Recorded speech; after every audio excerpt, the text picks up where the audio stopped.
Assalamu alaikum. This is Muhammad Shamim Kabir. So today I'm here to teach you a new topic. So we know that in English alphabets there have 26 letters. So today I have written 6 letters on my whiteboard. So today I'm going to teach you English alphabets. So it's not a kidding. So everybody wants to speak like a native speaker, but the main problem is we cannot pronounce in the right way. If we pronounce every single words in the right way, our pronunciation will be good. So today, the main activity, the main action is I'm going to teach you these 6 letters, how can you pronounce. So আজকে এই 6টা letter কিভাবে pronounce করব আমরা right ওয়েতে, in the right ওয়েতে, সেই বিষয়টা আমি আলোকপাত করব। সো আমরা সবাই জানি this is the first letter of English alphabets. So এটা হচ্ছে প্রথম অক্ষর বা প্রথম লেটার, যেটা আমরা সবাই জানি, এগুলো সবাই আমরা জানি, কিন্তু আমাদের যেটা গ্যাপ হচ্ছে, যেটা মেইনলি গ্যাপ হচ্ছে, সেটা হচ্ছে আমরা রাইট ওয়েতে বা রাইটলি প্রোনাউন্সিয়েশনটা করবো কেমনে, এটা আমাদের ল্যাকিংস আছে এই 6টা লেটার উচ্চারণের ক্ষেত্রে। তাহলে দ্য ফার্স্ট লেটারটাকে আমরা উচ্চারণ করি এ বলে উচ্চারণ করি, কিন্তু এটা হচ্ছে রং। কিন্তু রাইট প্রোনাউন্সিয়েশনটা হচ্ছে এই অথবা আ। যখন এই সিঙ্গেল আকারে বসবে বা সিঙ্গেল অর্থাৎ সিঙ্গেল লেটার হিসেবে বসবে, তখন এর উচ্চারণটা হবে আ। যেমন আমরা বলি যে I have a pen, I have a cat, I have a book. যখন সিঙ্গেল হিসেবে বসবে তখন এর উচ্চারণটা হবে আ। কিন্তু যখন একটা ওয়ার্ডের মাঝখানে বসবে বা ওয়ার্ড আকারে বসবে, তখন এর উচ্চারণটা হবে এই। যেমন আমরা বলি এইবল,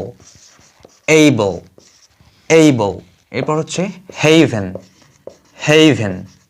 এইবল অ্যান্ড হেভেন। তার মানে এর উচ্চারণটা হবে এই।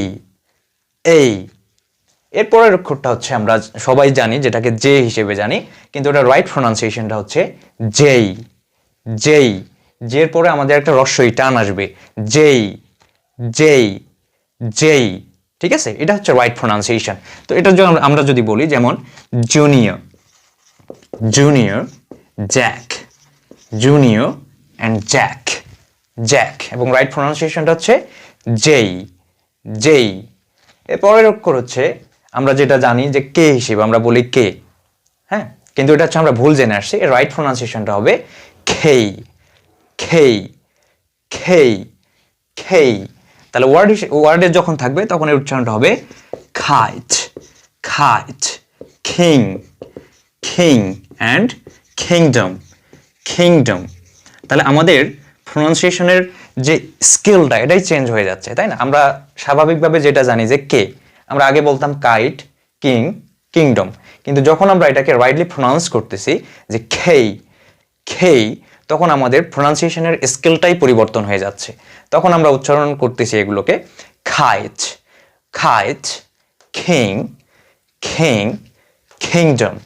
কিংডম। সো এটা হচ্ছে আমাদের রাইট প্রোনাউন্সিয়েশন। ওকে, এরপর অক্ষর আছে আমরা যেটা পি বলে জানতাম, হ্যাঁ, পি, এটা হচ্ছে রং প্রোনাউন্সিয়েশন। রাইট প্রোনাউন্সিয়েশনটা হচ্ছে আমাদের ফয়ের মতো হবে, হ্যাঁ, ফি। আমাদের ওয়ার্ডে যখন বসবে, যেমন আমরা বলি pen,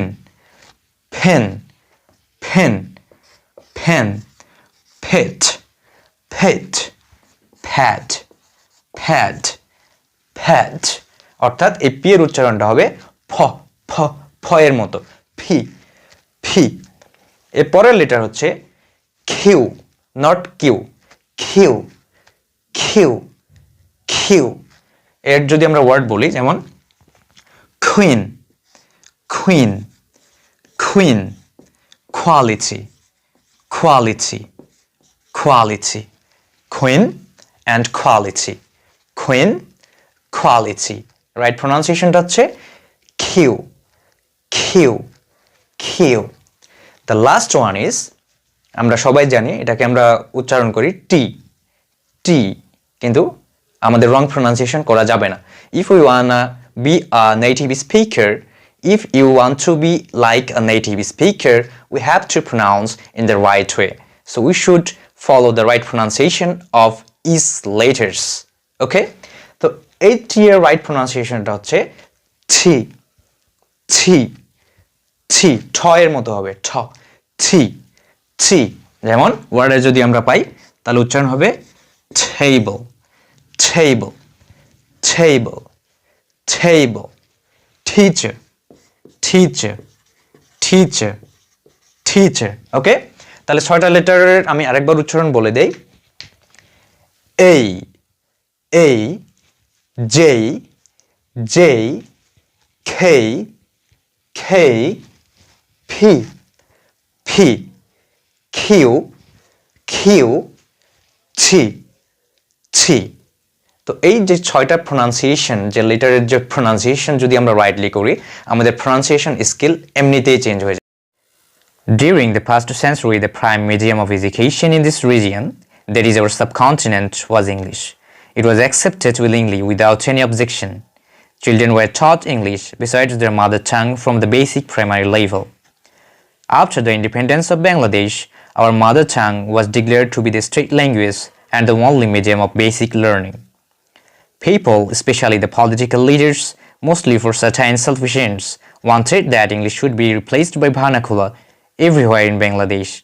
But after long struggling 31 years of independence, it has been realized that it is nearly impossible to do without this foreign language. Every conscious citizen of this country feels it's next to impossible to prosecute higher studies, home and abroad, and communicate with foreign countries without English.